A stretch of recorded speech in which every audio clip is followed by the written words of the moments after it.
Bonsoir.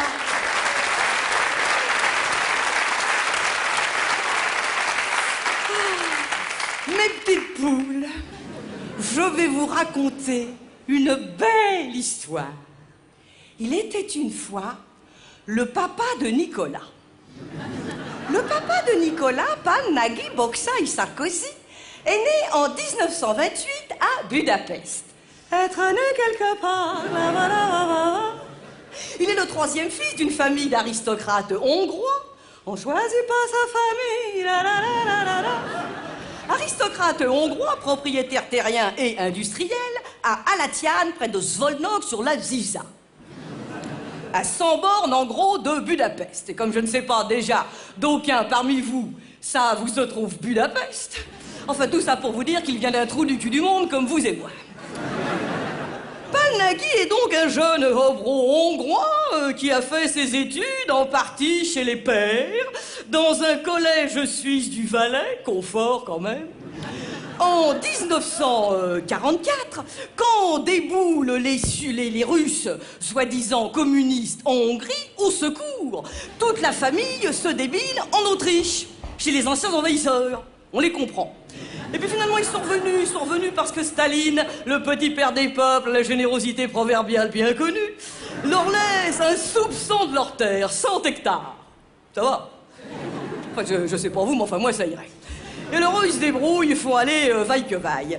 Fin 47, Pál Nagy est appelé sous les drapeaux soviétiques. Mauvais trip, très mauvais trip.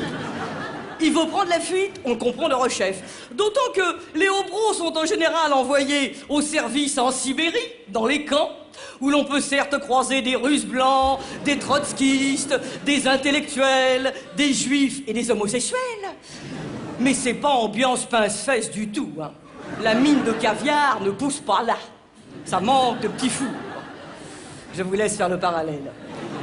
Heureusement, toute sa masse mala se ligue pour l'aider à prendre la fuite, va jusqu'à déclarer qu'il a disparu, va même jusqu'à reconnaître le corps d'un jeune homme mort, noyé dans un lac. C'est encore mieux que Plus belle la vie. Bref, il réussit à filer en loose day à Vienne. Mais Vienne est policée et il n'a pas de visa. Je vous le refais. Mais Vienne est policée et il n'a pas de visa. Il se cache dans un tonneau de transport de vin, pas folle la guêpe, qui va à Baden-Baden. Il croit pouvoir avoir un visa à Baden-Baden. Et de là, partir pour Paris. Paris, comme tous les fuyards du monde. Paris, la terre promise. Arrivé à Baden-Baden... J'adore dire Baden-Baden. Ça me rappelle le général. Oui, ça c'est pour ceux qui ont un minimum de culture. Arrivé à Baden-Baden, chou blanc, nirt visa, galère. Il erre pendant quelques semaines à travers l'Europe déboussolée, entraînant dans les bars, je vous le redis pour vous prouver que même le père de Sarkozy a eu une jeunesse, entraînant dans les bars, il fait la connaissance d'un recruteur de la Légion étrangère. C'est beau comme de l'antique. Je suis en train de vous citer mot pour mot les phrases d'une biographe autorisée de Nicolas Sarkozy qui s'appelle Anita Auxerre, de 95. Pas le tour de nichon de la dame. L'année de parution du siècle dernier, 1995. Comme quoi, ça fait quand même un moment qu'il s'astique les canines, le gamin. Hein. Alors, pour en revenir à Pál Nagy, faire légionnaire... à part la position, il n'a pas la vocation. Il n'a pas appris ça chez les pères. Mais la Légion, quelque part, c'est la France. Des papiers en béton, la liberté, ils signent. Seulement nous sommes maintenant en 1948. C'est quoi 1948 ? 1948 ? Timidité ou ignorance ? La guerre, laquelle ? Laquelle ? Delon y a été. Allez, même Deneuve, là, je vous aide.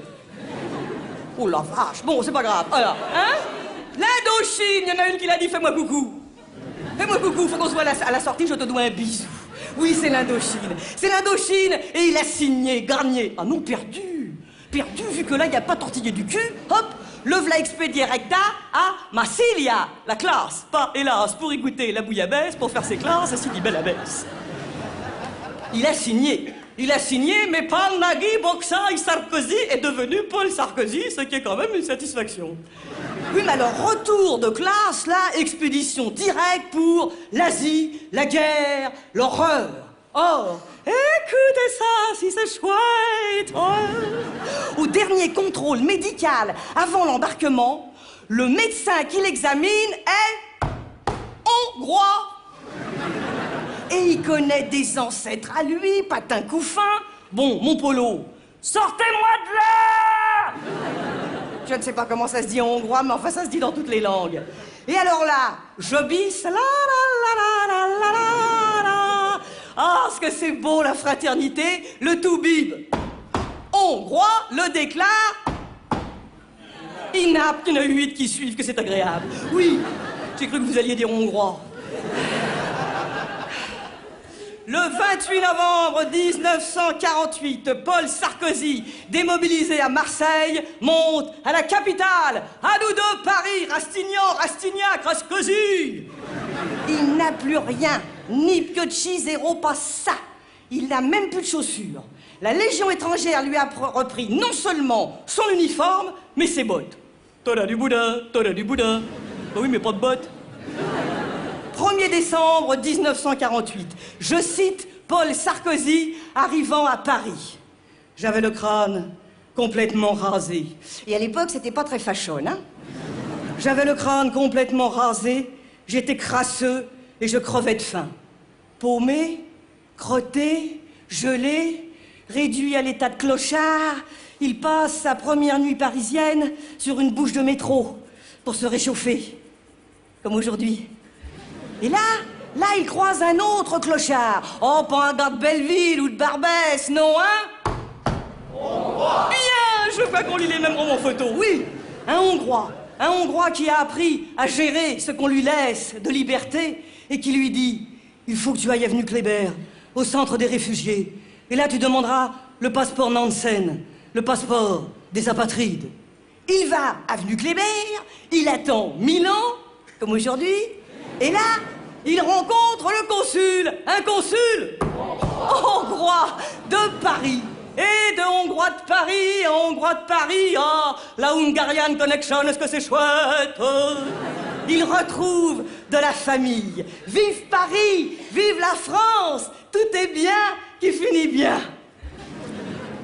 Non, c'est pas fini. Il y a du bonus.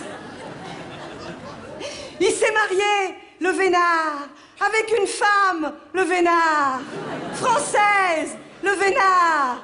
Et ils ont eu beaucoup d'enfants, 3. Et après, il s'est encore remarié 2 fois, le Vénard. Et il a eu encore 2 enfants, le Vénard. Et maintenant, c'est devenu un auteur peintre du dimanche qui tente de nous vendre ses souvenirs de Playboy et ses croûtes. Elle est pas belle, la vie? Et alors moi, ce que je n'arrive pas à comprendre dans cette magnifique histoire, c'est que c'est l'un des 5 fils de ce réfugié aux abois, fuyard, devenu clochard, puis français par hasard, qui aujourd'hui, président de la République, fait mettre dehors des enfants français sous prétexte que leur papa n'a pas eu la chance de rencontrer un médecin. Oh, wow!